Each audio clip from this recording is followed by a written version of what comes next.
Hello everyone, welcome to a new video. In this video we are going to talk about sugar again.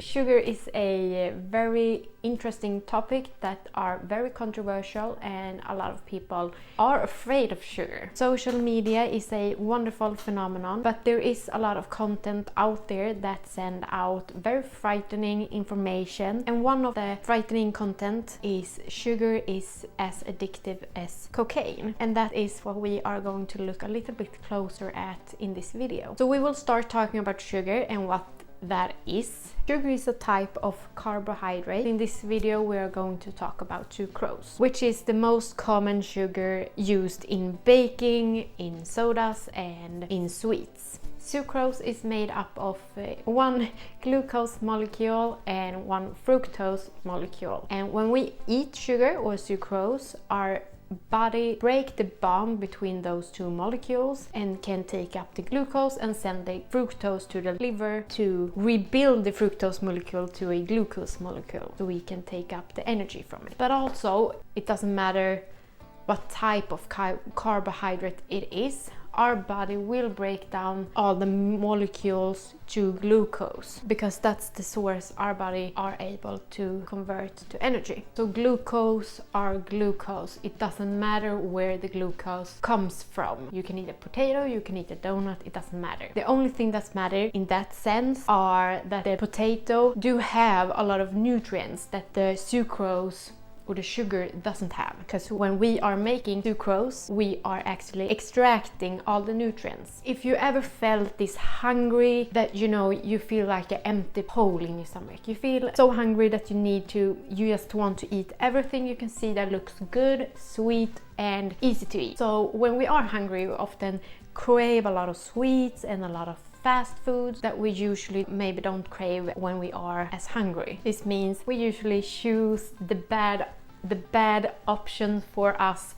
when we are extremely hungry. And if we go to research about this, we can see in some research that suggests that our brain responds to sugar with a release of neurotransmitters. Might explain why people have a hard time to control their high sugar consumption when they have had a excessive amount of sugar in the diet for a long period of time. Also, when we feel unwell or stressed or tired, we might as well go to sugar for the extra energy or get that little kick of happiness that might come from sugar. Dopamine is a neurotransmitter that gives us a feeling of pleasure and reward, and that feeling is quite pleasant, and we do want that feeling when we are feeling low or stressed or tired, and that's the reason why we go to that kind of food and that kind of tastes.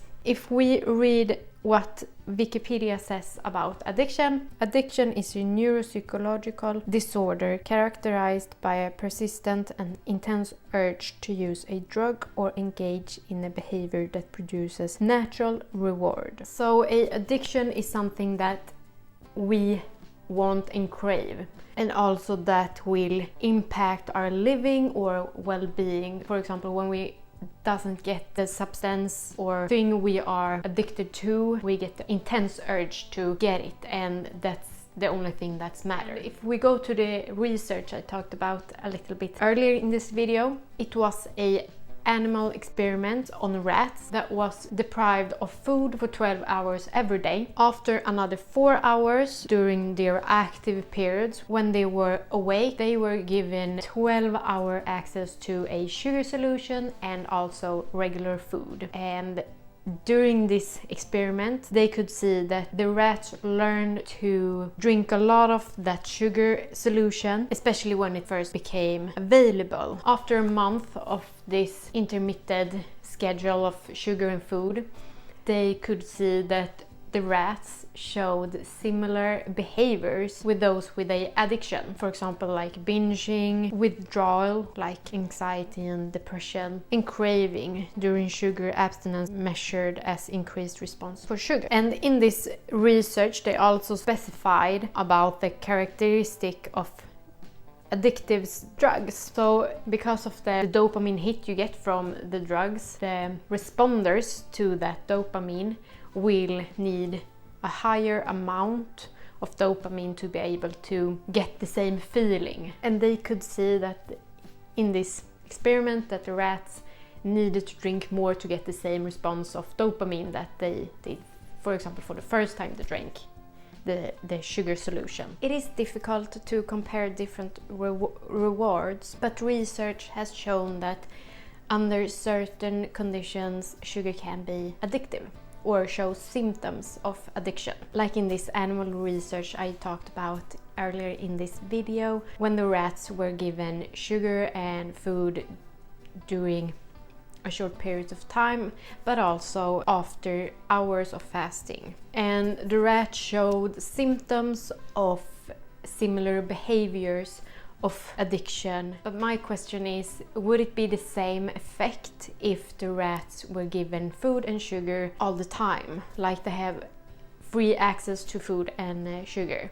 Would the effect be the same? I think hunger plays a significant role in this, and especially in humans, our bodies have different function to tell us that we need to eat, and if we are starving or living in a deficit for a long period of time, we have different functions that might be imbalanced and be out of order when we have that kind of starvation mode in our body or a deficit for a long period of time. And the first function I want to bring up are two hormones we have for our hunger and fullness feelings, ghrelin and leptin. These two hormones might be imbalanced after a long period of starvation or a long period deficit. And when they are imbalanced, we might not feel hungry and we might not feel as full even though we are full, because we won't feel the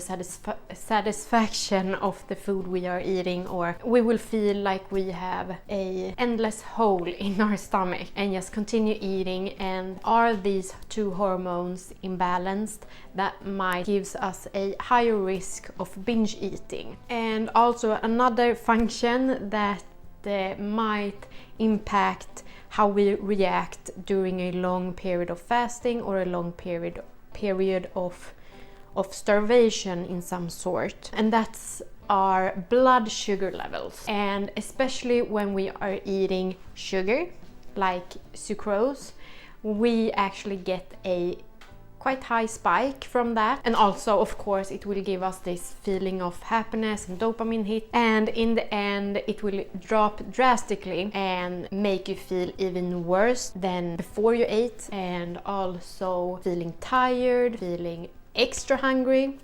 And in return this will make us crave that sweet food or fast food more than we would if we ate something that didn't affect our blood sugar as much. And then the circle will begin with that we are continuously eating sugar, sucrose, and the spikes hit and it becomes very low, and then we eat again and then it spikes, and yeah, you know, so it's a spiral. And as I said, it impacts our hunger as well, and we do feel extra hungry, which will actually make us eat more because we will eat in a faster pace and we will need more to feel satisfied. So yeah, that's two things that might impact why the rats actually reacted the way they did. So I think there's more to it than only like an addiction. It's more our function will be out of place when we isn't really